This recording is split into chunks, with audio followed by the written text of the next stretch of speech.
അഹല്യയിലെ വിദഗ്ധരായ ഡോക്ടർമാരുടെ ചികിത്സ കൊണ്ട് എനിക്ക് എന്റെ കാഴ്ചശക്തി പൂർണ്ണമായും തിരിച്ചു കിട്ടി. ഇപ്പൊ എനിക്ക് ഈസിയായി വായിക്കാം.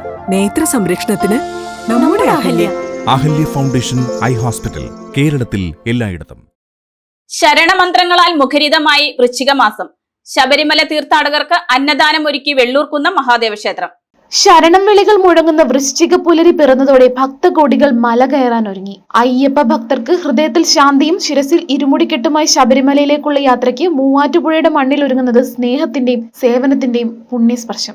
മൂവാറ്റുപുഴ വെള്ളൂർക്കുന്നം മഹാദേവ ക്ഷേത്രമാണ് അയ്യപ്പ ഭക്തർക്കായി ഭക്തി നിർഭരമായ സൗകര്യങ്ങൾ ഒരുക്കി ഈ തീർത്ഥാടന പാതയിൽ ഒരു കൈത്താങ്ങായി മാറുന്നത്. വൃശ്ചികം 1 മുതൽ മകരവിളക്ക് വരെ ശബരിമലയിലേക്ക് പോകുന്ന ഓരോ അയ്യപ്പസ്വാമിക്കും അന്നദാനത്തിലൂടെ വിശപ്പകറ്റാൻ ക്ഷേത്രം ട്രസ്റ്റ് അവസരമൊരുക്കുന്നു.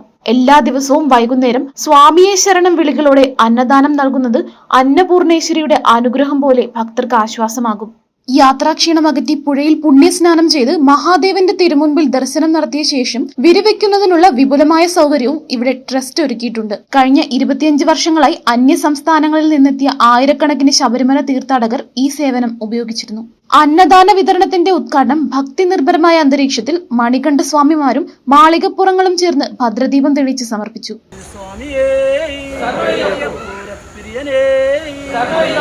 അയ്യപ്പസ്വാമിയുടെ അനുഗ്രഹം തേടുന്ന തീർത്ഥാടകർക്ക് പുനരുദ്ധാരണ പ്രവർത്തനങ്ങൾ പുരോഗമിക്കുന്ന വെള്ളൂർക്കുന്നം ക്ഷേത്രം ഒരു പുണ്യ തീർത്ഥാടന കേന്ദ്രമായി മാറുമെന്ന് ക്ഷേത്രം ട്രസ്റ്റ് പ്രസിഡന്റ് ബി കൃഷ്ണകുമാർ പറഞ്ഞു.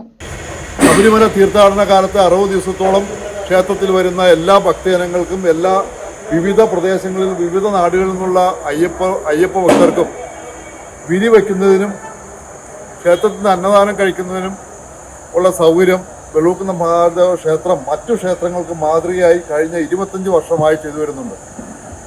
ഇത് ഇനിയും ഈ പ്രവർത്തനങ്ങൾ കൂടുതൽ ഊർജ്ജസ്വലമായി നടക്കുന്നതിനും വേണ്ടി എല്ലാ ഭക്തജനങ്ങളുടെയും അകമഴിഞ്ഞ സഹായ സഹകരണങ്ങൾ അത്യാവശ്യമാണ്. Secretary Ranjith Kaloor, treasurer TE Sukumaran, ഭാരവാഹികളായ KB Vijayakumar, Manoj, PK Soman, Sreedevi teacher തുടങ്ങിയവർ ചടങ്ങിൽ പങ്കെടുത്തു. ദീപാരാധനയ്ക്ക് ശേഷം എല്ലാ ദിവസവും അയ്യപ്പ ഭക്തർ നടത്തുന്ന ഭജനകൾ ക്ഷേത്രാന്തരീക്ഷത്തെ കൂടുതൽ ഭക്തിസാന്ദ്രമാക്കും. News desk, Muvattupuzha news.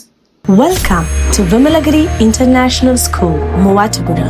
Admissions are now open for the academic year 2026-2027 for pre-KG, LKG, UKG and 1 to 8 classes. Admissions are open for +1 classes also.